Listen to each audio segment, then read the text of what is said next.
Notebook IAS संस्थान में आप सभी लोगों का भरपूर स्वागत है। हम लोग Uttar Pradesh RO 2023 crash course की श्रृंखला में बातचीत कर रहे थे और इस श्रृंखला में हम लोग जीएस में स्पेशल पॉलिटी संबंधित मुद्दों पे हम लोगों ने मौलिक अधिकार यानी कि फंडामेंटल राइट तक के मुद्दों को पूरी गहराई से पढ़ने की कोशिश किया। आज जिस मुद्दे पे हम लोग बातचीत करने वाले हैं वो है DPSP directive principle of state policy यानी कि राज्य के नीति निर्देशक सिद्धांत। राज्य के नीति निर्देशक सिद्धांत से संबंधित आपके आरओ से संबंधित कौन कौन सी बातें आ सकती है उन समस्त मुद्दों पे आपसे बातचीत करूंगा। और क्रैश कोर्स होने के नाते चीज़ों को बहुत ज़्यादा विश्लेषण करना मुश्किल हो सकता है। जब हम अपनी डिटेल की क्लास के साथ आएंगे तो वहाँ हर चीज़ों को बेसब्री के साथ बताने की कोशिश करूँगा। तो हम लोग देखते हैं इसमें सबसे पहली बात तो डीपीएसपी से संबंधित जिस मुद्दे को हम लोग देखेंगे, सबसे पहले तो सवाल यही हम लोगों के सामने आ जाता है कि किस भाग में इसका उल्लेख है और किस अनुच्छेद में इसका उल्लेख है। तो भारतीय संविधान का भाग 4 आपको याद रखना है, 3 तो फंडामेंटल राइट से था। भाग भी स्पेशल मैंने आपको अलग से एक वीडियो दे दिया है, पूरा भागों के बारे में बताया है, वहाँ भी आप जाके देख सकते हैं। टॉपिक जब पढ़ाता हूँ वहाँ भी मैं बताने की कोशिश करता हूँ। तो भाग में देखा जाए तो 4 और अनुच्छेदों की अगर बातचीत किया जाए तो 36 से 51 आपको याद रखना। इससे पहले इस डीपीएसपी में हम लोग को क्या देखना है, 2-3 बातें हम लोग देखेंगे क्या क्या। इसकी एक तो आती है सामान्य पहलू क्या है, तो सामान्य पहलू में 1-2 बात हम आपको बता देते हैं। फिर इसके बाद आता है डीपीएसपी का वर्गीकरण। तो वर्गीकरण जो किया गया है, इस विशेष करके वर्गीकरण 3 रूपों में किया गया है। एक तो इसमें समाजवादी अवधारणा है, समाजवादी। दूसरा जो है वो गांधीवादी अवधारणा है, गांधीवादी अवधारणा। और तीसरा जो है वह है उदारवादी अवधारणा। इसका वर्गीकरण किया गया है। फिर इसमें आते हैं कुछ विचारक जो अपना विचार देते हैं लोग। और इसके बाद देखा जाए तो इसमें स्पेशल हम लोग 36 से 51 में क्या क्या बातचीत किया गया है। फिर इसके बाद इसमें प्रावधान क्या है, इसकी सकारात्मक पहलू क्या है, ये सारी बातें जो है ये डिटेल की क्लास में हम लोग देखेंगे। यहाँ स्पेशल हम आपको बताने वाले हैं, यहाँ स्पेशल टॉपिक बहुत बड़ा है। जब मेंस का हम लोग पढ़ेंगे तो तमाम इसके प्रावधान, सकारात्मक नकारात्मक पहलू, वैश्वीकरण का प्रभाव कहाँ तक या औचित्य, तमाम सारी बातें आती। लेकिन उधर हम कोई बात नहीं करेंगे, हम 2 ही मुद्दे पे बातचीत करेंगे, एक इसकी सामान्य पहलू और एक 36 से 51 की बात। बाकी ये जितनी सारी चीज़ें हैं ये इधर की या इधर जितनी सारी होंगी या विचारक जो भी हैं ये सब मेंस के अकॉर्डिंग आता है, तो इस पर हम कोई बातचीत नहीं करेंगे। सबसे पहले हम आपको 2 लाइन सामान्य पहलू बता देते हैं, फिर से डायरेक्ट मैं आपको अनुच्छेदों में बताने की कोशिश करता हूं। ये सारी मुद्दे मैं आपको बताने की कोशिश करता हूं। तो सामान्य पहलू सबसे पहले हम लोग 2 लाइन इसमें क्या समझने की कोशिश करेंगे, इसकी सामान्य पहलू क्या है इसको हम लोग 2 लाइन समझ लेते हैं बस। सबसे पहली बात इसमें यह समझना, जो सवाल के हिसाब से आते केवल वही सामान्य पहलू में हम लोग समझेंगे। भारतीय संविधान का पूछेगा भाग कौन सा है, तो सामान्य पहलू में सबसे पहली बात तो आपको ये याद रखना है कि भाग ये है 4 और अनुच्छेद कहाँ से कहाँ तक है, तो कहिएगा 36 से 51। तीसरी बात इसमें हम लोग ये जानेंगे कि जिस डीपीएसपी के बारे में हम लोग पढ़ने चल रहे हैं, इसको अगर देखा जाए विदेशी स्रोतों के माध्यम से देखा जाए तो इसको हम लोगों ने आयरलैंड के संविधान से लेके आए हैं। तो अगर देखा जाए कि किस देश के संविधान से आया है, विदेशी स्रोत इसमें क्या है यानी किस देश से आया है, तो विदेशी स्रोतों में हम लोग डायरेक्ट कहेंगे कि इसको हम लोगों ने आयरलैंड के संविधान से लेकर के आया है।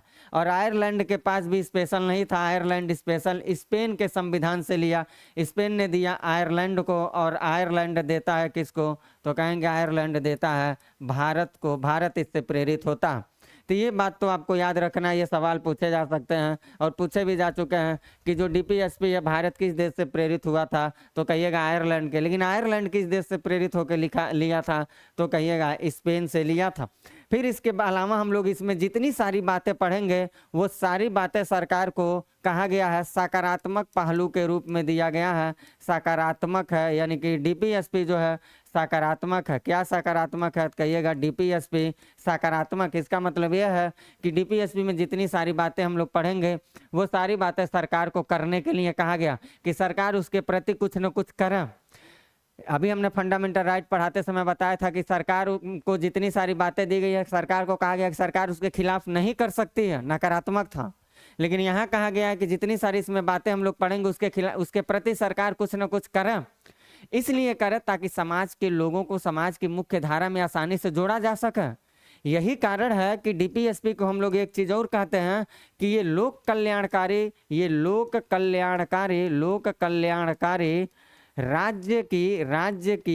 राज्य की बात करता है, याद रखिएगा। क्योंकि सरकार को कहा गया है कि जो भी 36 से 51 में लिखा गया है इसमें आप कुछ करिए, कुछ करेंगे तो लोगों का उत्थान होगा, लोक कल्याण होगा। तो लोक कल्याणकारी बात की गई है इसमें।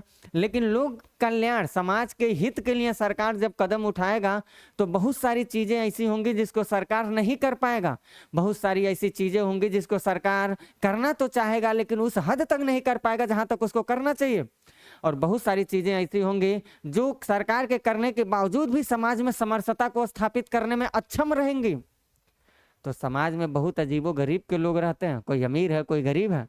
तो हर गरीब आदमी सरकार से कहेगा भैया हमारा तो काम आपने अच्छा नहीं किया, फलाना आदमी का काम तो बहुत बढ़िया कर दिया, वो तो बड़ी विकास कर गया, हमने तो विकास नहीं किया, उसका लड़का तो एकदम हीरो बन के घूम रहा, मेरा लड़का फकीर बन के घूम रहा।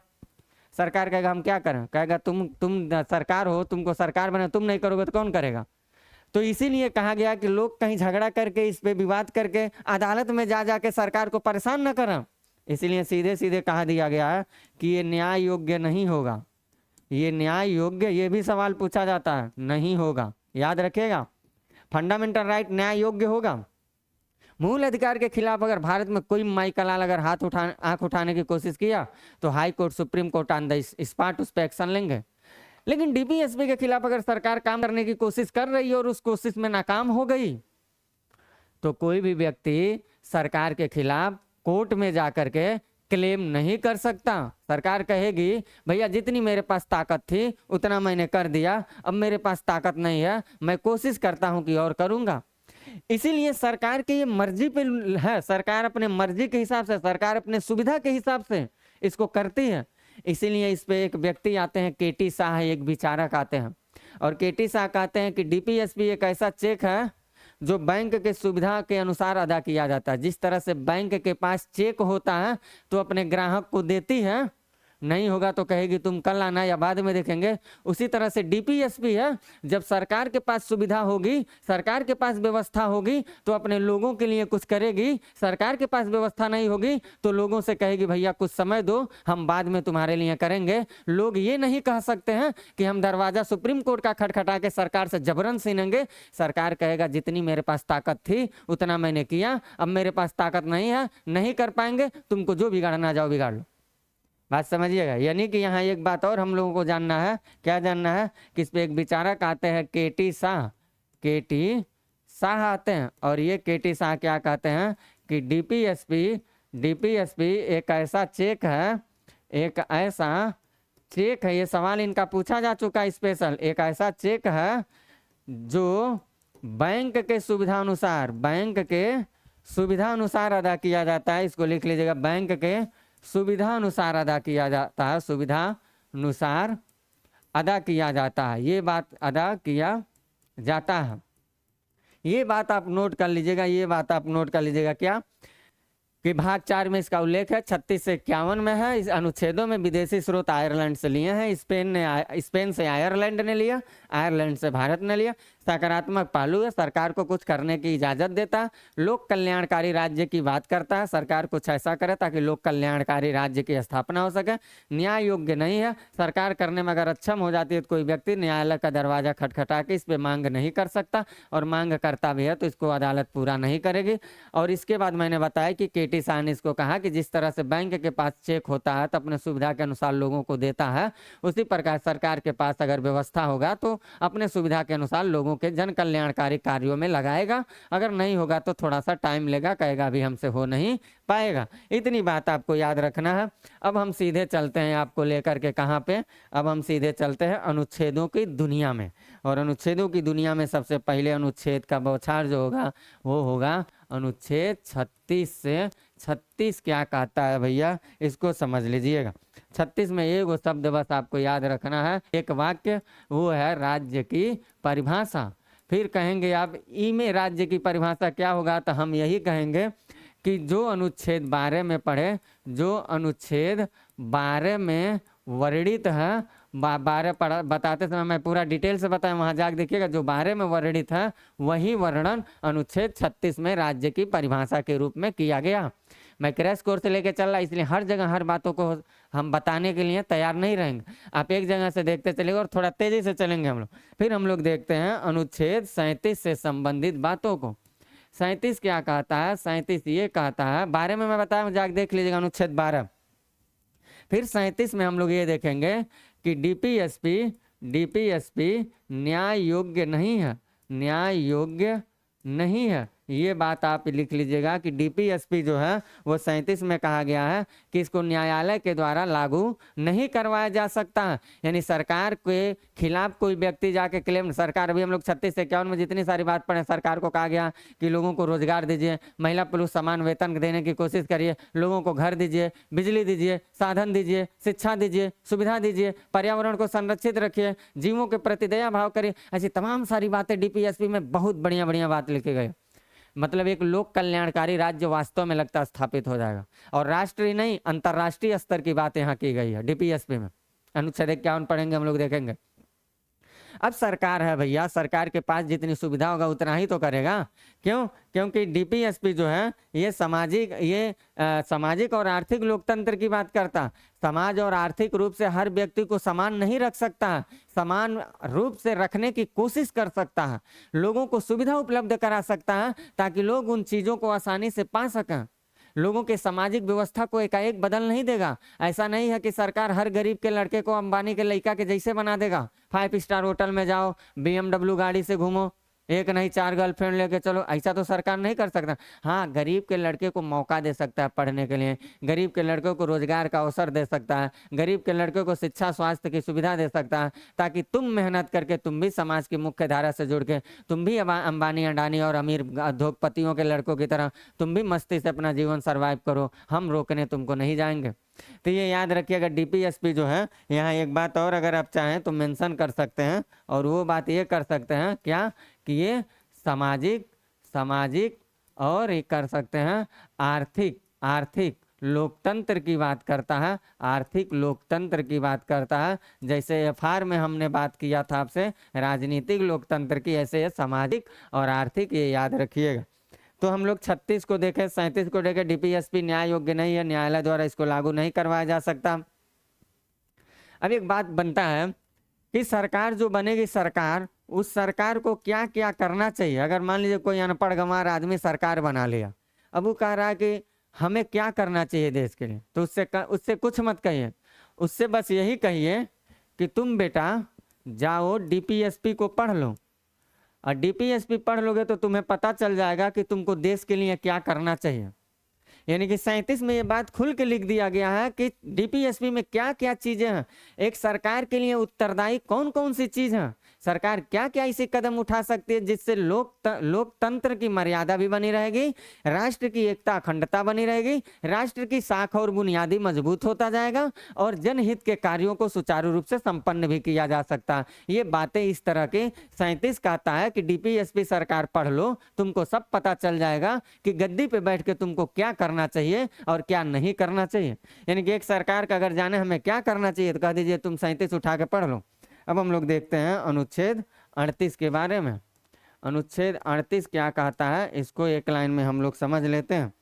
तो अनुच्छेद 38 को अगर देखा जाए तो इसमें लिखा है कि लोक कल्याण की अभिवृद्धि के लिए सामाजिक व्यवस्था को सुनिश्चित करने की बात की गई है। लोक कल्याण की अभिवृद्धि के लिए वृद्धि के लिए सामाजिक व्यवस्था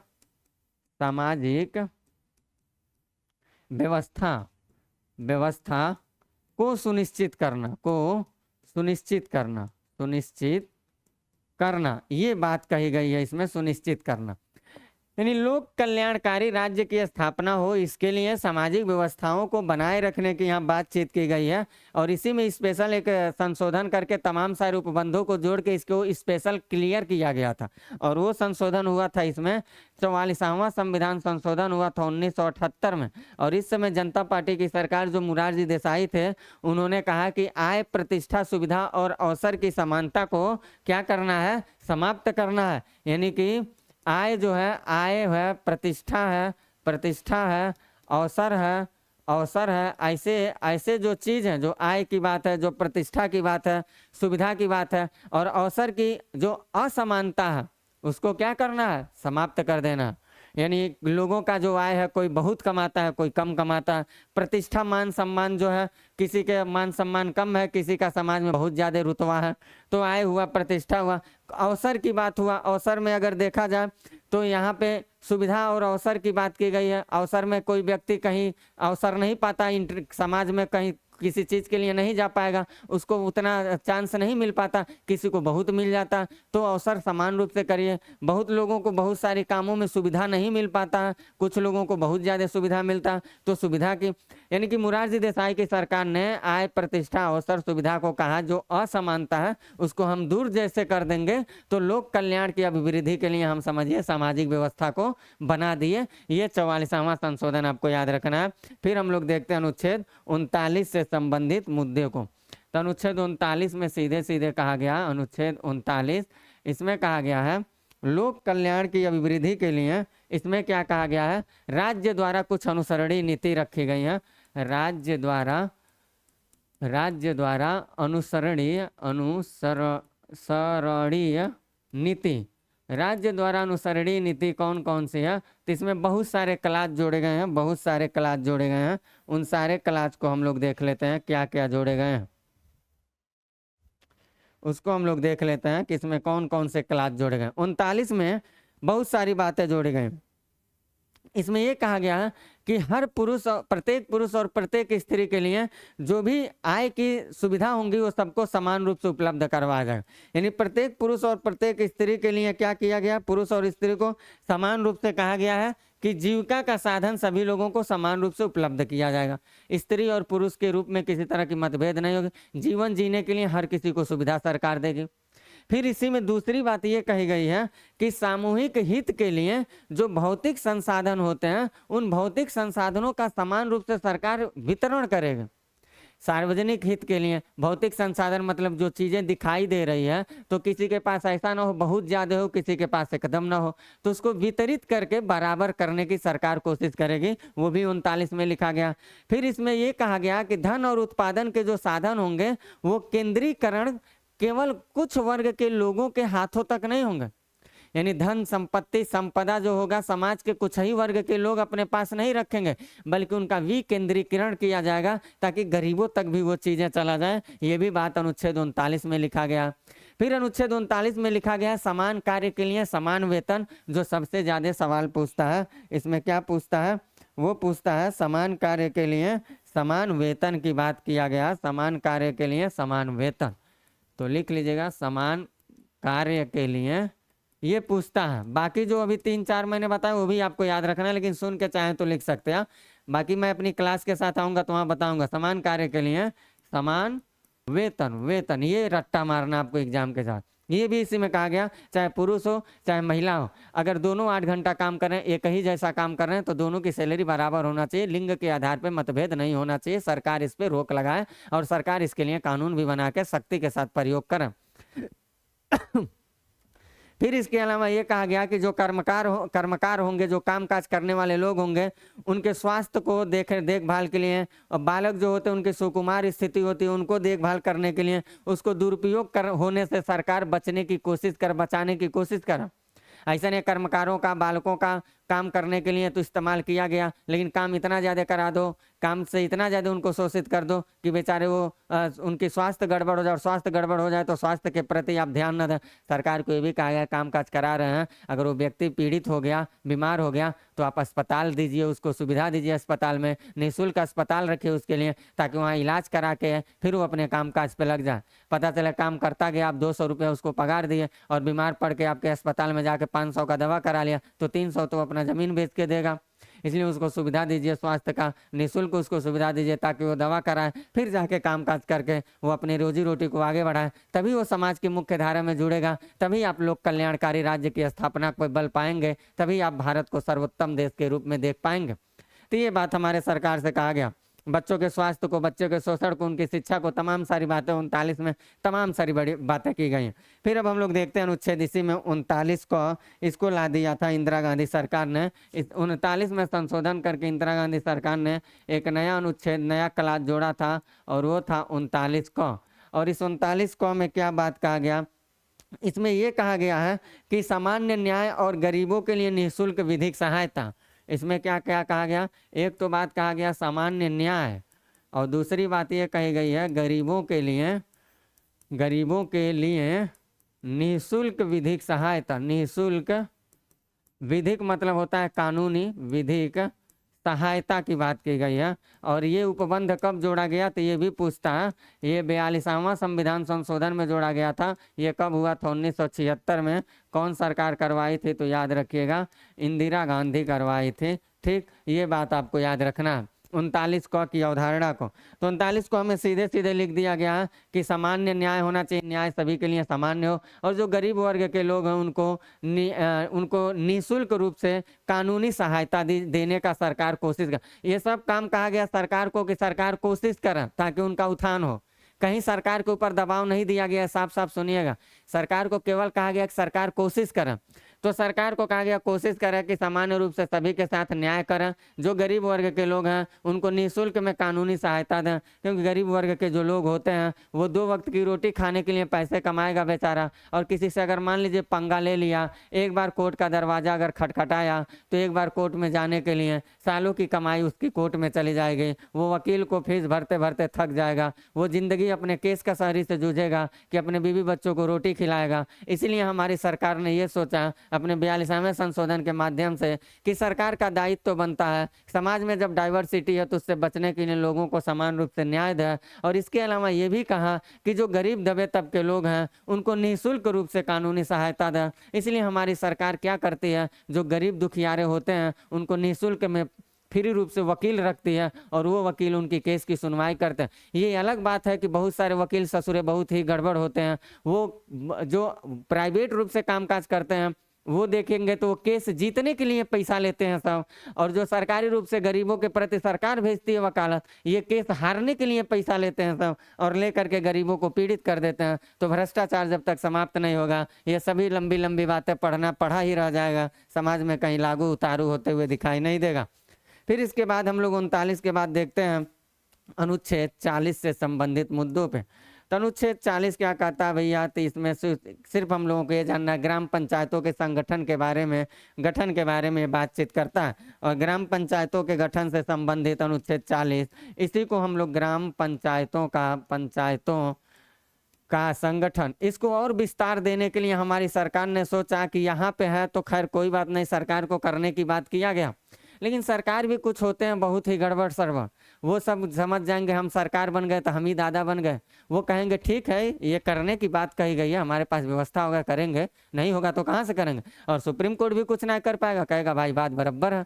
इसीलिए इसमें संशोधन करके नया उपबंध जोड़ दिया गया, अलग से क्लास जोड़ दिया गया, ताकि यहाँ से आप नहीं कर पाओगे बेटा तो कहीं और से करो, लेकिन करना तो तुम्हें पड़ेगा ही, तुम भग के जाओगे कहाँ, जनता ने तुमको वोट दिया। तो इसीलिए इसमें व्यवस्था ला दिया गया। क्या, जो हम लोग 73वां संशोधन पढ़ते हैं 1992 अधिनियम, और जो 74वां पढ़ते हैं ये भी आपका 1992 अधिनियम। तो ये जो हम लोग संशोधन पढ़ते हैं ना, ये स्पेशल आपका ग्राम पंचायत ये अलग से हम चैप्टर आपको पढ़ाएंगे, लोकतांत्रिक विकेंद्रीकरण, और ये है नगर पालिका ये अलग से ला के क्लास जोड़ दिया गया। कहा गया सरकार यहाँ सुनेगी नहीं सुनेगी, क्योंकि सरकार के कान में तेल ज़्यादा रहता, बहारा रहती, वो सुन नहीं पाती समाज के हित की बात, लेकिन इधर उधर की बेबुनियादी बातों को बहुत तेज सुनेगी, एक्शन लेगी दनादन, जैसे लगेगा कितना दूध का धुआं है।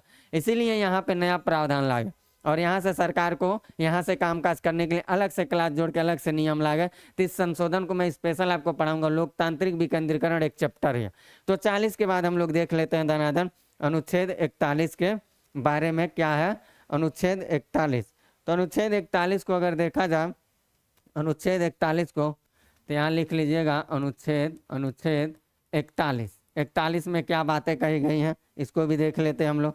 तो जो भारतीय संविधान का अनुच्छेद 41 है ना, इसमें यह कहा गया कि कुछ दशाओं में कुछ ऐसी परिस्थितियां होंगी जहां काम, शिक्षा और लोक सहायता पाने का लोगों का अधिकार होगा। और सरकार का दायित्व तो होगा कि कुछ दशाओं में लोगों को काम, शिक्षा और लोक सहायता उपलब्ध कराएगी। तो सरकार ने कहा ऐसा कौन सी दशा होगा जिस परिस्थिति में हम लोगों को काम, शिक्षा और लोक सहायता देंगे। तो ये कहा गया वो परिस्थिति होगा जैसे कोई बेगार है जिसके पास रोजगार नहीं है, काम दो। बुढ़ापा है, बुढ़ापा की स्थिति में आ गया, उसको सहायता करो। फिर कहा गया है कोई बीमार है, उसकी मदद करो। कोई निःशक्त व्यक्ति है, दिव्यांग है, विकलांग है, उसकी सहायता करो। ऐसे समाज के जो कमजोर लोग हैं, कोई गरीब है, पढ़ नहीं पा रहा, उसको शिक्षा दो। समाज के ऐसे लोगों को आप उत्थान करने की कोशिश करिए। तो सरकार कोशिश करती है कि इन लोगों का उत्थान हो, और नहीं हो पाएगी तो सरकार कहेगा भैया हमसे क्या करना, जितनी मेरे पास ताकत थी, जितना मेरे पास बजट था, मैंने कोशिश किया, नहीं हो पा रहा, हम क्या करें। और ये लोग कोर्ट में जा भी नहीं सकते क्योंकि अनुच्छेद 37 पढ़ाते समय मैंने बता दिया कोर्ट में जाने के लिए मनाही है। तो ये बात हमको याद रखना। 41 में क्या क्या, 41 में हम लोगों को ये देखना है कुछ दशाओं में काम, शिक्षा और लोक सहायता पाने का अधिकार। तो यहाँ लिख लीजिएगा कुछ दशाओं में, कुछ दशाओं में काम, शिक्षा, काम हुआ, शिक्षा हुआ एवं लोक सहायता, एवं लोक सहायता, लोक सहायता पाने का अधिकार। वो परिस्थिति कैसा होगा भैया, तो कहिएगा ये स्थिति, जो परिस्थिति की हम बात कर रहे हैं वो कैसा होगा। वो होगा जैसे कोई व्यक्ति बुढ़ौती में आ गया, बुढ़ापा हुआ, कोई गरीब है उसके साथ, कोई असहाय है उसके साथ, कोई निःशक्त व्यक्ति है उसके साथ, कोई भी बेरोजगार व्यक्ति है उसके साथ। ऐसे तमाम सारी परिस्थितियां क्रिटिकल हैं हमारे सोसाइटी में।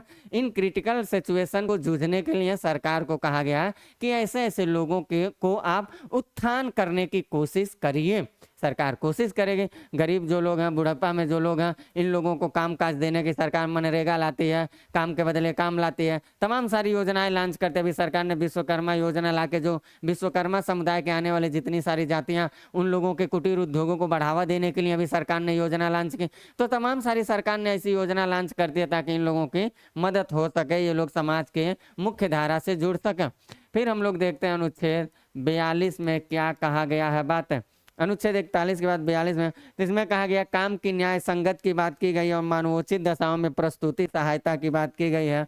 तो क्या क्या कहा गया, काम की न्याय संगत, काम की न्याय संगत और मानवोचित दशाओं में, मानवोचित दशाओं में सहायता की प्रस्तुति की बात की गई है, सहायता के प्रस्तुति की बात की गई है। इसका क्या मतलब होता है जरा समझिए। काम की न्याय संगत की बात करता है और मानवोचित जो दशाएं हैं उसमें सहायता की प्रस्तुति का सीधा सीधा मतलब ये निकला कि सरकार ऐसा कोशिश करे कि समाज में जितनी सारी विडंबना भरी पड़ी है उसको दूर करे, लोगों को न्याय, लोगों को, हर लोगों को काम मिले। काम ऐसा नहीं है कि हम कह दिए कुछ दशा में काम, शिक्षा, लोक सहायता दें ऐसे ऐसे लोगों को। तो काम देने के लिए भी सरकार स्पेशल बातचीत कर रहा है कि उन लोगों को दीजिए, वे लोग अपने समाज में उत्थान करने के लिए। ऐसा ना हो कि आपके पास काम है ना, भैया हम तुमको काम किया, अवसर ही जब नहीं देंगे तो तुम काम करोगे कहाँ से। जब काम करोगे नहीं तो तुम्हारा उत्थान समाज में हो ही नहीं सकता। तो सरकार को ये कहा गया इस अनुच्छेद के माध्यम से कि सारे लोगों को न्याय संगत रूप से, तर्क संगत रूप से काम दीजिए और विशेष परिस्थितियों में उनकी मानवोचित दशाओं को ध्यान में रख करके उन्हें सहायता भी उपलब्ध कराने की कोशिश करिए। फिर इसके बाद हम लोग देखते हैं 42 के बाद हम लोग देखते हैं अनुच्छेद 43 से संबंधित मुद्दे को देखते हैं। अनुच्छेद 43 से संबंधित मुद्दे को देखते हैं। तो 43 में क्या क्या बातें कही गई हैं इसको हम लोग समझ लेते हैं। इसमें हर कर्मकार लोग के लिए कहा गया निर्वाह रूप से मजदूरी सरकार उपलब्ध करा। मतलब जितने सारे कर्मकार हैं, काम कर रहे हैं, तो उनको पैसा कितना मिलना चाहिए, सरकार कोशिश करे उनकी पैसा तय हो कि भैया तुम 8 घंटा करोगे तुमको 20 रुपया दिया जाएगा, ये कुछ निश्चित करें। यानी जो कर्मकार लोग हैं उनके लिए निर्वाह मजदूरी की बातचीत की गई है ताकि वो अपने जीवन को आसानी से जी सकें। तो कर्मकारों के लिए निर्वाह मजदूरी यहाँ लिख लीजिएगा। कर्मकारों के लिए निर्वाह मजदूरी की बात की गई है, निर्वाह मजदूरी की बात की गई है। और इसी में एक क्लास जोड़ा गया आगे चल के इसमें एक क्लास जोड़ा गया है और वो क्लास 43 क और 43 ख, दो क्लास इसमें जुड़ करके आते हैं। 43 में संशोधन होता है और 43 में संशोधन कराने का जो काम की थी वो इंदिरा गांधी सरकार ही की थी।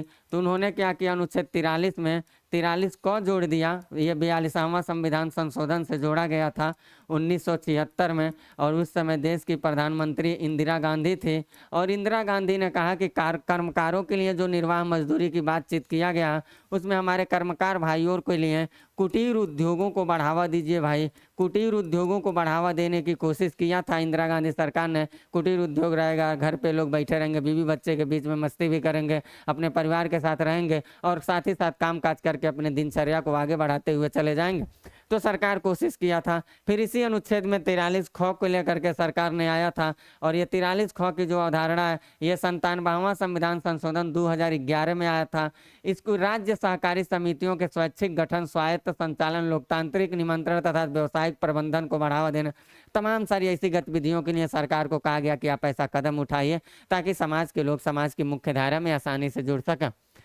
फिर संविधान का अनुच्छेद 44 कहता है भारत के समस्त राज्य क्षेत्र में नागरिकों के लिए एक समान नागरिक संहिता, यूसीसी जो हम लोग पढ़ते हैं, बहुत सारे देखते हैं, यूनिफॉर्म सिविल कोड, इसको कहते हैं हम लोग समान नागरिक संहिता। अब आप अक्सर न्यूज में सुनते होंगे इस शब्द को, ये क्या है जरा इसको समझ लीजिए।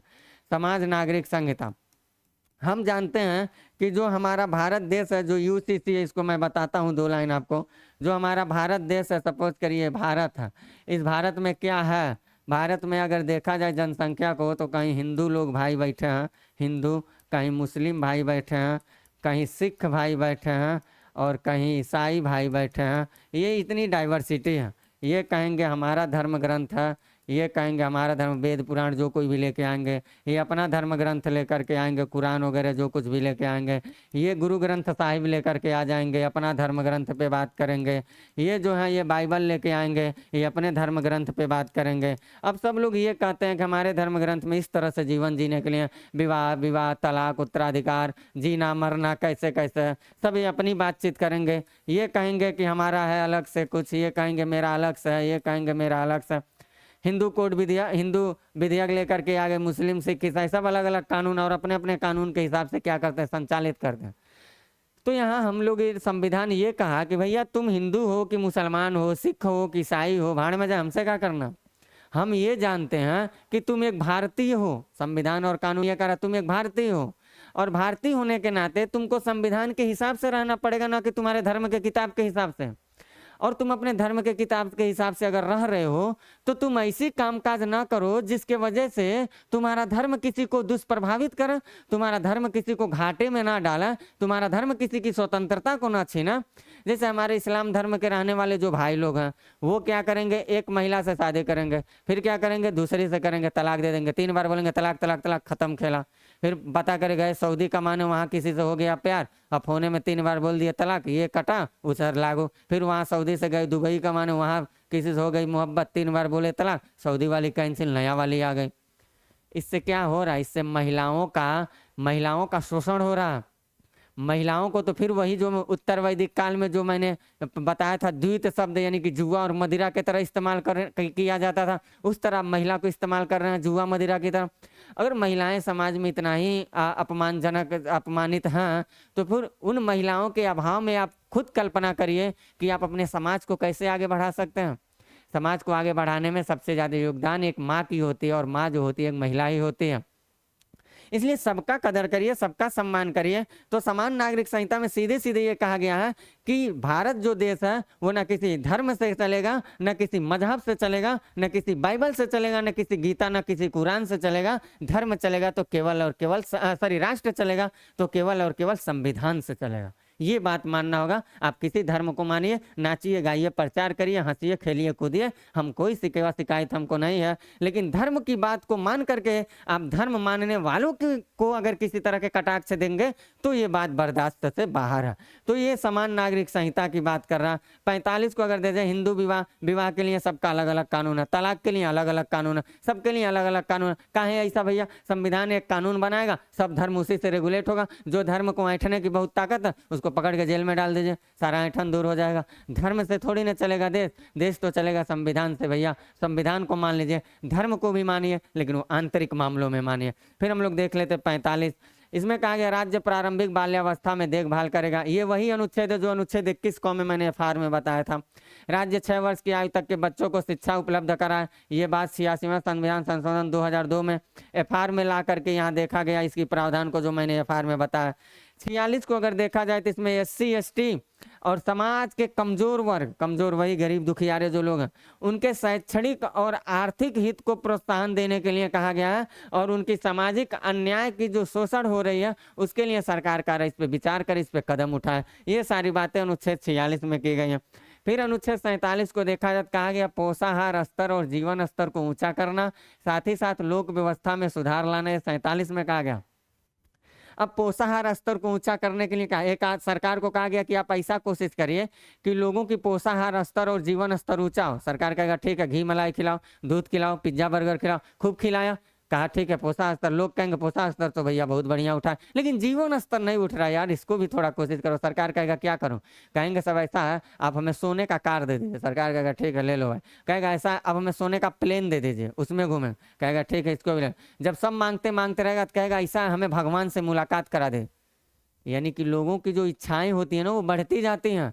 इसीलिए इसमें ऐसी बात लिख दिया गया है, अगर इसको फंडामेंटल राइट में डाल दिया जाए ना तो हर दिन अरबों खरबों केस सुप्रीम कोर्ट में जाएंगे, क्योंकि सरकार उतना कर ही नहीं सकता, किसी देश की सरकार नहीं कर सकते हैं। इसलिए इसको डीपीएसपी में डाल के कहा गया कि अदालत इस पे सुनवाई नहीं करेगी, सरकार की सुविधा के अनुसार ही सरकार उस पर कामकाज करेगी।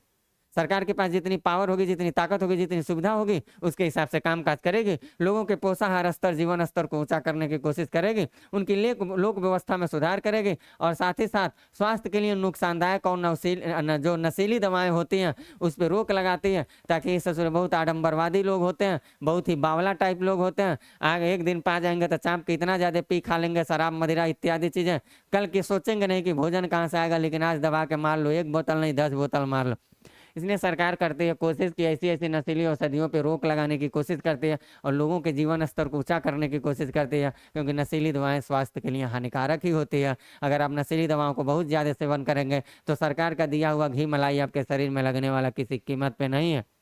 भारतीय संविधान के अनुच्छेद 48 को देखा जाए तो इसमें लिखा गया कृषि और पशुपालन को आधुनिक और वैज्ञानिक प्रणाली से करना। कृषि पशुपालन के बढ़ावा के लिए सरकार देखिएगा गांव में रहते होंगे तो कृषि क्षेत्र से लोगों को गांव में भेजती है, वो हमारे किसान भाई से मिलते हैं, उनको ज्ञान देते हैं कि आप इस बार ये फसल उगाइए, इस मृदा में ये चीज़ डालिए, खेती ऐसे करिए, जुताई ऐसे करिए, कटाई ऐसे करिए, बुनाई ऐसे करिए, सिंचाई ऐसे करिए, वो ज्ञान देते हैं। क्योंकि वो एग्रीकल्चर डिपार्टमेंट से पढ़ा हुआ लड़का, सरकार अपना पैसा देती है उस लड़के को, उसको नियुक्त करती है, किस लिए, ताकि तुम गाँव में जाओ, किसानों को सहायता करो, हेल्प करो, मदद करो, बताओ कि खेती बाड़ी कैसे होती है, तुम्हारे पास ज्ञान है। तो किसान को जब वो बताने जाते हैं, किसान भाई उसका पैसा नहीं देते उस अधिकारी को, उसको पैसा सरकार देती है। तो सरकार अपने पैसे से मदद करने की कोशिश कर रही है इस संविधान के अनुच्छेद 48 के तहत कि किसान भाइयों की हम रक्षा कर सकें, ताकि वो अपनी खेती बाड़ी इत्यादि के माध्यम से देश की भागीदारी में अपना अहम भूमिका निभा। फिर इसमें कहा गया दुधार पशुओं की बलि पर रोक लगा दी गई और उनकी नस्लों में सुधार को प्रोत्साहन दिया गया।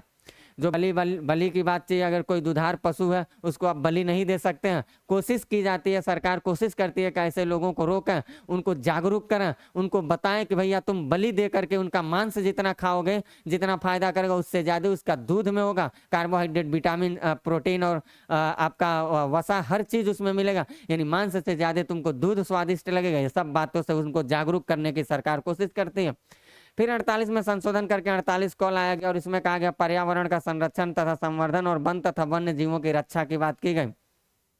पर्यावरण, वन, वन्य जीव इत्यादि चीज़ों को कोशिश किया जाता है सरकार रक्षा करे, क्योंकि अगर डाइवर्सिटी खत्म होगा तो डाइवर्सिटी खत्म होने की वजह से इन्वायरमेंट प्रदूषित हो जाएगा और इन्वायरमेंट के प्रदूषण हो जाने से समाज का कोई भी व्यक्ति, चाहे कितना भी अमीर हो, कितना भी गरीब हो, जीवन नहीं जी सकता, क्योंकि उसको जीना है इसी इन्वायरमेंट में, सांस तो यहीं लेना है, तो फटाफट किसी न किसी रोग से पीड़ित होकर मर जाएगा, चाहे कितना भी अमीर हो। ये व्यवस्था हमारी सरकार इंदिरा गांधी ही लेके आई थी। 42वां संशोधन 1976 में यह अवधारणा आया था और कोशिश करती है हमारी सरकार। देखिएगा जहाँ भी वन होगा, जीव होंगे, वहाँ घेरा मरवा देती है, चारों तरफ से बाउंड्री, वहाँ जाने से रोक लगा देती है, पेड़ काटने से रोक देगी, ऐसे तमाम सारे नियम, हिरन नहीं मारना, शेर नहीं मारना, जीवों का हत्या मत करिए, गाय भैंस को इधर उधर ट्रांसफर करके काटिए नहीं, ये सब कोशिश करती है सरकार रोका जाए। फिर 49 है, 49 में कहा गया राष्ट्रीय महत्व के स्मारक वस्तु तथा संस्थानों का संरक्षण, जैसे लाल किला हुआ, ताजमहल हुआ, ऐसे जो भी हमारे संसद भवन है, राष्ट्रपति भवन है, सुप्रीम कोर्ट है, या बड़े बड़े कोई पार्क हैं, या कोई बहुत बहुत बड़े बड़े चैरिटेबल स्थान है ऐसे, या धरोहर का बनी हुई कोई वस्तु है, ऐसे चीज़ों को सरकार देखिएगा सिक्योरिटी लगा करके उनकी रक्षा करवाती है, क्योंकि हमारे राष्ट्रीय महत्व के हैं, हमारी यादगार के चीज़ें हैं, लोग उसको क्षति न पहुँचाएँ, वो संरक्षित रहे, उससे हमारी आने वाली पीढ़ियाँ उससे सीख लेंगे और एक धरोहर के रूप में है। उससे विदेशी यात्री भी अगर आएंगे पर्यटन के रूप में तो हमारे देश में विदेशी मुद्राओं का भंडार होगा, देश की इकोनॉमिक ग्रोथ भी होगा, पीढ़ियों से आने वाली हमारी जितनी सारी हमारे वंशज होंगे उन्हें सीखने के लिए कुछ स्रोत देगा। तो सरकार को कोशिश किया गया है कि संविधान के अनुच्छेद 49 का प्रयोग करके जितने राष्ट्रीय महत्व की चीज़ें हैं उन चीज़ों को आप संरक्षित रखने की कोशिश करिए ताकि लोग उसको क्षति न पहुँचाएं, क्योंकि सरकार 2 मिनट के लिए नज़र उतारेगी तो लोग ईंट ईंट को उखाड़ के लेके चले जाएंगे और अपने घर के टॉयलेट में इस्तेमाल कर देंगे, क्योंकि भारत के लोग बहुत समझदार हैं, ये तो आप खुद जानते ही हैं। दूसरे के पाएंगे तो लूट मार कर लेंगे, कुछ भी हो सकता है। फिर इसके बाद हम लोग देखते हैं, इसके बाद हम लोग देखते हैं इसमें जो चीज़ें हैं 49 के बाद हम लोगों ने देख लिया। कौन से अनुच्छेद हम लोगों ने देखा? 49 को हम लोगों ने देख लिया। अब हम लोग देखते हैं अनुच्छेद 50 के बारे में। अनुच्छेद 50 क्या कहता है? अनुच्छेद 50, तो अनुच्छेद 50 में बस एक चीज़ आपको याद रखना है और वो एक चीज़ बस ये है कि इसमें कहा गया है अनुच्छेद 50 से संबंधित मुद्दों में कि न्यायपालिका जो होगी उसको कार्यपालिका से अलग कर दो, क्योंकि सरकार के 3 अंग होते हैं। सरसरी निगाह से जान लीजिएगा, अगर ये सरकार है तो इसके पास 3 अंग है। एक क्या है? एक कहा गया है विधायिका, जो देश के लिए कानून का खाका तैयार करती है, कानून का खाका बनाएगी। केंद्र में बनाने वाले घर को संसद, ये हम सरकार पढ़ाएंगे, डिटेल में बताएंगे, और राज्य में बनाने वाले को राज्य विधानमंडल कहते हैं, विधानमंडल। ठीक, ये हम डिटेल में बताएंगे, इधर अभी आपको ध्यान नहीं देना। ये कानून का खाका तैयार करती है, खाका। फिर वो कानून का खाका जाता है कार्यपालिका के पास, कार्यपालिका। ये खाका अगर इसको केंद्र में देखा जाए तो इसका माई बाप कौन है? राष्ट्रपति। और इसको राज्य में देखा जाए तो इसका माई बाप कौन है? राज्यपाल है। तो ये क्या करता है? मोहर मारता है, और मोहर मारने के बाद वो कानून बन जाता है। फिर ये कार्यपालिका अस्थायी रूप से भी प्रशासनिक दृष्टिकोण से होती है, शासन के दृष्टिकोण से या प्रशासन से भी होती है। मैं वहाँ डिटेल में बताऊंगा। यहाँ IAS, IPS, IFS, ऐसे तमाम सारे चपरासी से लेकर DM तक के अधिकारी बैठे होते हैं, इनके माध्यम से लागू करवाया जाता है। और एक बैठी होती है हमारे देश में न्यायपालिका। न्यायपालिका ये क्या करती है? इसको देखिएगा, इसके बनाए गए कानून का खाका कैसा है और ये उसको किस तरीके से लागू कर रहा है, उसको ये जांच करते हैं। और जहाँ गड़बड़ पाएंगे तुरंत कहेंगे रुक जा बेटा, तुम जो भी काम कर रहे हो गाबड़ गिल्ला वो सब गड़बड़ है, वो हमारे देश में नहीं लागू होना चाहिए। तो ये रोकने का काम करते हैं।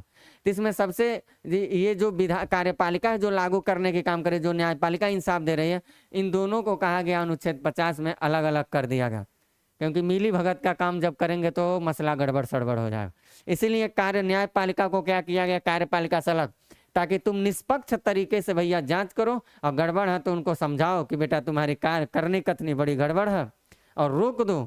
तो न्यायपालिका चाहे कोई हो, चपरासी से लेकर DM तक की इनकी औकात नहीं है कि जो न्यायपालिका के खिलाफ काम कर दें, क्योंकि एक बार जब न्यायपालिका के हिरासत में वो आ जाएंगे तो उनकी सारी चपरासी से लेकर DM गिरदी सब 1 मिनट में खो जाएगा। इसीलिए आप DM है तो आप अपने हैसियत में रहिए, न्यायपालिका को अपना काम काज करने दीजिए। आप DM हो गए तो कहीं के ज़्यादा नहीं हुए हैं, आप जनता का ये समझिए कि देश में जनता का सबसे बड़ा नौकर बने हैं, आप नौकर बने हैं, काम काज करने के लिए, मालिक समझने की कोशिश ना करें। तो खैर हम लोग 50 देखते, बाकी डिटेल में सरकार पढ़ाते समय इसका चार्ट और बड़ा चार्ट होगा, उसको मैं डिटेल में बनाऊंगा। ये तो बस ऐसे आपको समझने के लिए थोड़ा सा बनाने की कोशिश किया। तो यहाँ हम लोगों को क्या जानना है? यहाँ पे जो हम लोगों को जानना है वो ये जानना है अनुच्छेद 50 में कि जो कार्यपालिका है उसको क्या किया गया? न्यायपालिका और कार्यपालिका को अलग अलग कर दिया गया। तो एक लाइन में फट दे लिख लीजिएगा, न्यायपालिका को कार्यपालिका से पृथककरण, कार्यपालिका से पृथककरण की बात किया गया, पृथककरण की बात किया गया। और हम लोग लास्ट अनुच्छेद देख लेते हैं। इसमें लास्ट जो हम लोगों का है वो है अनुच्छेद 51, और अनुच्छेद 51 है अंतर्राष्ट्रीय रंगमंचों पर अभिवृद्धि की बात करता है। अंतर्राष्ट्रीय रंगमंचों की अभिवृद्धि की बात करता है। अंतर्राष्ट्रीय रंगमंच लिख लीजिएगा, रंगमंच, मंचों की अभिवृद्धि। इसका क्या मतलब है? हमारा भारत देश कहता है, अभिवृद्धि यहाँ लिखिएगा, हमारा भारत देश ये कहता है, हमारा संविधान, कि हम हमारा जो भी देश है, इस देश के आंतरिक और देश के बाह्य हर मामलों के सुख शांति की हम बात करते हैं। ऐसा नहीं है कि भारत ही केवल आगे बढ़े। भारत देश कहता है कि हम अंतर्राष्ट्रीय रंगमंच जो है उनकी शांति और सुरक्षा की बात हम करते हैं। सर्वे भवन्तु सुखिनः, सर्वे सन्तु निरामया, सर्वे भद्राणि पश्यन्तु, ऐसे आप पढ़ते हैं जो हम लोग सब लोग सारा विश्व की हम लोग बात करते हैं कि सभी सुखी रहें, सभी निरोग रहें, सब आगे बढ़ें। ये भारत कहता है, भारत के अंदर ये परिकल्पना है। भारत कहाँ कह रहा है? कोशिश करती है हमारी सरकार कि हम अपने आंतरिक और बाह्य मामलों को संरक्षित रखें। हम किसी गरीब अगर कोई देश है उसकी रक्षा करें, हम अपने अंदर के लोगों की भी रक्षा करेंगे। कोई गरीब देश है उनकी भी रक्षा करें। आपातकालीन कोई परिस्थिति आ गई उसकी मदद करने की कोशिश करेंगे। नेपाल में भूकंप आया, सरकार ये भूल गया हमारे देश के लोग कितनी ज़्यादा समस्याओं से गुजर रही हैं, लेकिन सरकार का ये मेरा दायित्व है, हम अपने पड़ोसी मुल्क की भी रक्षा करेंगे। हो न हो कल मेरे साथ कोई घटना घटित हो जाए, आज किए रहेंगे तभी तो कल पाने की आशा रखेंगे, वरना अगर सारा विश्व ऐसे ही ऐठन में बैठी रहेगी तो किसी देश में आपातकालीन परिस्थिति आने के बाद दूसरा अगर एंट्री नहीं करेगा तो उस देश का तहस नहस हो जाएगा। इसलिए हमारा सरकार अंतर्राष्ट्रीय रंगमंचों की बात करते हैं। अब हम लोग 10 मिनट में इसी का 151 का, जैसे सबका हम लोगों ने पढ़ा है, सबका अनुच्छेद पढ़ा एक एक क ख करके, तो 51 में भी संशोधन कर दिया गया और 51 को क जोड़ दिया गया। जैसे भाग 4 हम लोग पढ़ रहे थे तो भाग 4 का खंड क जोड़ दिया गया और वो एक चैप्टर के रूप में, लेकिन छोटी सी बात है, उसको यहीं सरसरी निगाह से हम लोग देख लेंगे। और उसको हम लोग कहते हैं, ये वाली बात को हम डिटेल में आपको बता रहे हैं, उसको हम लोग कहते हैं मौलिक कर्तव्य, जिसका उल्लेख भाग 4 का और अनुच्छेद 51 क में। हम लोग अभी डीपीएसपी जो पढ़ रहे थे वो डीपीएसपी का भाग क्या था, तो हमने अभी बताया भाग था उसका 4 और अनुच्छेद क्या था 36 से 51। तो जैसे कई अनुच्छेदों में खंड पढ़ाते गए, ऐसे यहाँ पर हम लोग खंड पढ़ लेंगे 4 का 4 क पढ़ लेंगे भाग में, और 51 जो स्पेशल इस 51 का क पढ़ लेंगे। तो एक सवाल आपसे ये पूछता है मौलिक कर्तव्य का उल्लेख भाग 4 का और अनुच्छेद 51 का, तो इसमें क्या क्या बात है, कैसे कैसे आया वो देख लीजिए। फिर क्या है, मैं उसको बस 2 मिनट की ये बात है, इसको आप समझ लीजिए इसमें क्या क्या बात है। जब हमारे देश में संविधान बना तो कहीं भी हमारे देश में इसको लिखा नहीं गया था। गांधी जी कहे थे कि अधिकार और कर्तव्य एक ही सिक्के के 2 पहलू हैं। अगर कोई व्यक्ति खूब अधिकार मांग रहा है तो उसका कुछ कर्तव्य होना चाहिए। हमारे संविधान में मौलिक अधिकार तो दे दिया गया, लोगों को केवल अधिकार दिया गया, लेकिन लोगों से कुछ कर्तव्य की आशा तो रखा ही नहीं गया।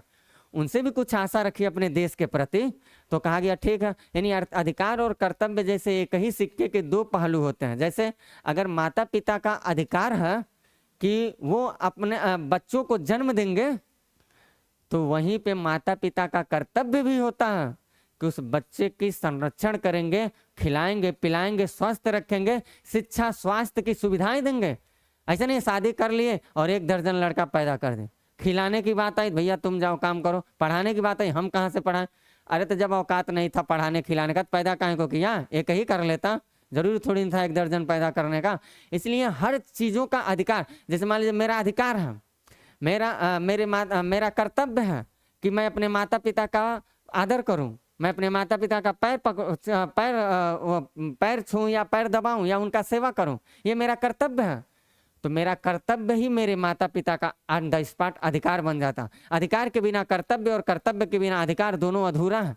अगर कोई व्यक्ति अपना कर्तव्य करता है तो दूसरे का अधिकार बन जाता है, अगर कोई व्यक्ति अपना कर्तव्य निभाता है तो दूसरे का अधिकार बन जाता। एक का अधिकार दूसरे का कर्तव्य, एक का कर्तव्य दूसरे का अधिकार बन जाता। तो ये कहाँ से आया बात, इसको हम लोग समझ लेते हैं। हम कहानी जैसे बता दे रहे हैं, फिर इस पे लिख देंगे, कहानी जैसे पूरी कहानी बता दे रहे हैं। पूर्व सोवियत संघ, जिसको यूएसएसआर कहते हैं, पूर्व सोवियत संघ के संविधान से प्रभावित होकर के हमारे देश में इंदिरा गांधी की सरकार चल रही थी। इंदिरा गांधी सरकार प्रभावित हुई और इंदिरा गांधी सरकार प्रभावित होकर के मूल कर्तव्य जोड़ने के लिए एक कमेटी बनाए थे। वो कमेटी थी स्वर्ण सिंह समिति थी।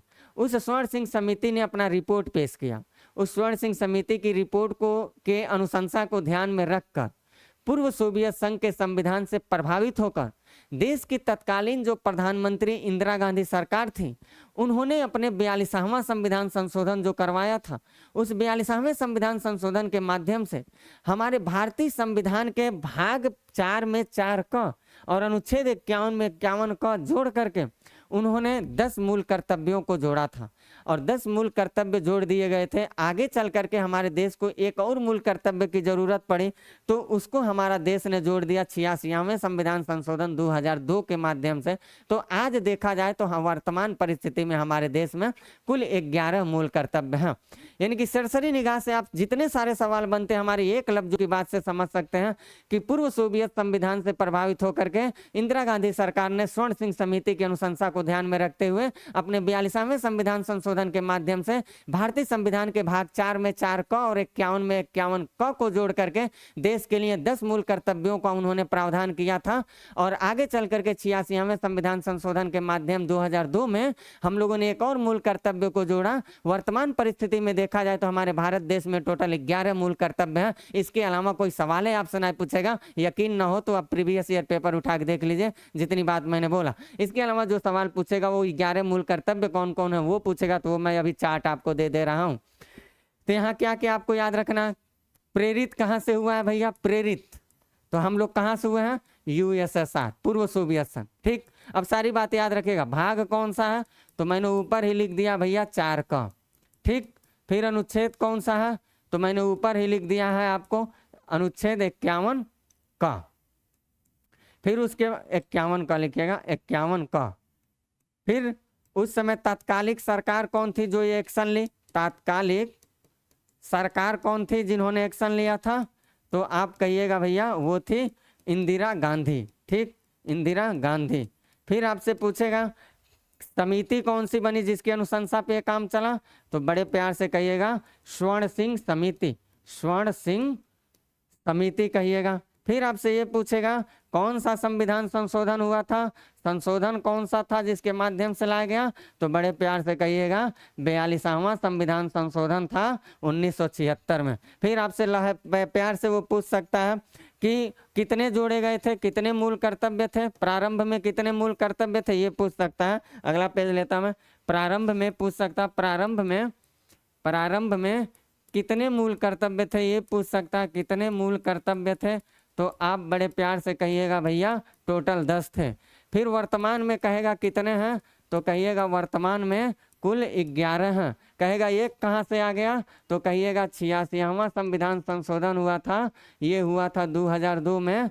तो 6 से 14 वर्ष के बच्चों के लिए ये बात लाया गया, 6 से 14 वर्ष के बच्चों के लिए प्रावधान किया गया कि उनके माता पिता और गार्जियन जो हैं वो बच्चे को अगर पैदा कर रहे हैं तो उनको खिलाने पिलाने पढ़ाने का कर्तव्य उनका होता है। इस तरह से देखा जाए तो 10 यहाँ था ही था, एक ये जोड़ दिया गया, टोटल 11 हो गया। तो मैंने इसमें क्या क्या बताया, किस देश के संविधान से, यूएसएसआर, भाग 4 का, अनुच्छेद 51 का, तत्कालीन सरकार इंदिरा गांधी, समिति कौन सी थी स्वर्ण सिंह, संशोधन कौन सा हुआ 42वां। फिर कहेगा आपसे कि प्रारंभ में कितने मूल कर्तव्य 10, वर्तमान में कितने 11, 11वां कब जोड़ा गया ये आप बता दीजिएगा। इतनी सारी बात तो मैं आपको बता दिया। अब हम लोग ये देखते हैं इसमें, अब हम लोग ये देखते हैं कि वो 11 मूल कर्तव्य कौन कौन से हैं वो हम लोगों को देखना है। तो इसमें सबसे पहली बात हम लोग देख लेते हैं। सबसे पहली बात, सबसे पहला जो मूल कर्तव्य है, संविधान का पालन करें। हर भारतवासी को कहा गया कि जो हमारा संविधान उसका पालन करो भैया, उसके आदर्शों को, जो भी संस्थाएं हैं, राष्ट्रध्वज है, राष्ट्रगान है, इन सारे चीज़ का आप आदर करिए। राष्ट्र के प्रति आपके प्रेम भावना की बात किया गया कि ये आपको करना चाहिए। दूसरी बात इसमें यह कहा गया है कि स्वतंत्रता के लिए हमारे राष्ट्रीय आंदोलन को प्रेरित करने वाले उच्च आदर्शों को हृदय में सजाए रखें और उनका पालन करें। जो हमारे देश के लिए लहू लुहान हो गए उनको अपने हृदय में सजा के रखिए, उनका सम्मान करिए, उनका कदर करिए, क्योंकि वो नहीं होते तो शायद आप पिज्ज़ा बर्गर खाते हुए मौज मस्ती में नहीं घूमते। ब्रिटिश हुकूमत की तानाशाह नीतियाँ भारत में हम लोगों के जो पुश्ते पूर्वजे रहे होंगे उनसे अगर वो रहते तो पूछा जाता कि कितनी तानाशाही की जंजीर में अपने जीवन को व्यतीत किए। तो कर्तव्य दिया गया। तीसरा ये है कि भारत की प्रभुता, एकता और अखंडता, ये 3 बात, प्रभुता, एकता और अखंडता की रक्षा करें और उसे अछूट मतलब क्षय न होने दें। जो हमारी संप्रभुता है उसको बनाए रखें, आंतरिक मामलों में कोई ऐसी गड़बड़ी ना करें जिससे हमारे देश को भुगतना पड़े। एकता को बनाए रखें, भाईचारा को बनाए रखिए, हिंदू मुस्लिम सिख ईसाई आपस में सब भाई भाई ये नारा को बना के रखिए। मारपीट तनाशार सांप्रदायिक दंगे इत्यादि को अगर बढ़ावा देंगे तो सरकार इन सांप्रदायिक दंगों से निपटने में जब उलझ जाएगी तो आप बताइए अंतर्राष्ट्रीय रंगमंच पे हमारी सरकार जो होगी हमारे देश की साख और बुनियादी को कैसे आगे बढ़ा सकती है। और जब हमारे देश की साख और बुनियादी ही आगे नहीं बढ़ेगा, देश ही कमजोर हो जाएगा, तो राष्ट्र के अंदर आपका इज्जत करने वाला कौन होगा? कोई विदेशी आपको किसी तरह घुमा के चला जाएगा।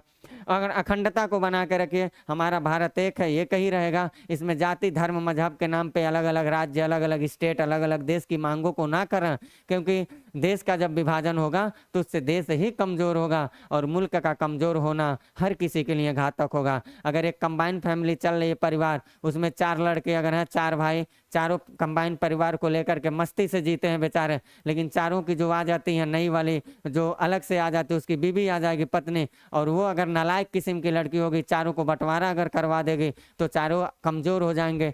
चारों अगर एक रहेंगे तो गांव में हर कोई डरेगा, चारों जब अलग करवा देंगे सब तो गांव के लोग हर कोई गांव के वाले उसको डराना शुरू कर देंगे। इसलिए एकता होना और अखंडता होना, संप्रभुता होना, ये राष्ट्र के लिए बहुत जरूरी है। फिर चौथा कहा गया देश की रक्षा करें, आह्वान किए जाने पे राष्ट्र की सेवा करें। देश की रक्षा करिए और ये नहीं बड़े बड़े केवल नारे लगाइए, हाँ हम भारत भारत जिंदाबाद करते रहिए नारे लगाए।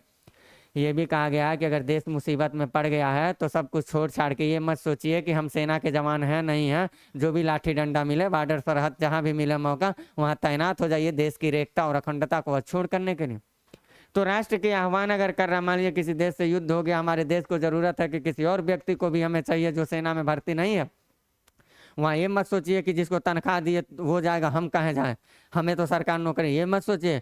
वहाँ सरकार को रखिए किनारे, वहाँ सब कुछ रखिए किनारे, वहाँ देश है प्राथमिक। राष्ट्र और अपने मुल्क के लिए अगर शहीद भी हो जाएंगे तो कोई बहुत बड़ी आप एहसान नहीं कर देंगे, क्योंकि उस मुल्क की मिट्टी में पले हुए अन्न जल को खा करके आप मुल्क में कुर्बान होने के लिए बने हैं, तो कोई बहुत बड़ी तीर नहीं मार देंगे मुल्क के लिए कुर्बान होकर के। ये हमारा कर्तव्य, हमारा दायित्व हमारा संविधान देता है। 5वां है भारत के सभी लोगों में समर्थता और भ्रातृत्व की भावना का निर्माण करें और ऐसी प्रथाओं का त्याग करें जो स्त्रियों के सम्मान के विरुद्ध हो। यानी हर लोग भाईचारा के साथ रहें, भाईचारा को बना के रखें, कोई ऐसी प्रथा रूढ़ी परंपरा अंधविश्वास पे भरोसा ना करें, और ऐसी और अंधविश्वास पे तो एकदम भरोसा ना करें जो विशेष करके महिलाओं को समाज में शोषित करता है। ऐसी आडंबर को निकाल के फेंकी, ये भी कर्तव्य ही है। फिर हमारी सामाजिक सांस्कृतिक और गौरवशाली परंपरा का महत्व समझें और उसका परीक्षण करें। तो ये भी हम लोगों को जितनी सारी सामाजिक सांस्कृतिक और गौरवशाली हमारी परंपराएं जो सदियों से चलती चली आई या जो हैं उसको अछूड़ रखिए, उसको बना के रखिए, उसका आदर करिए, उस पर कटाक्ष करने की कोशिश ना करिए। प्राकृतिक पर्यावरण जिसके अंतर्गत वन, झील, नदी और वन्य जीव इत्यादि आते हैं, सबकी रक्षा, संवर्धन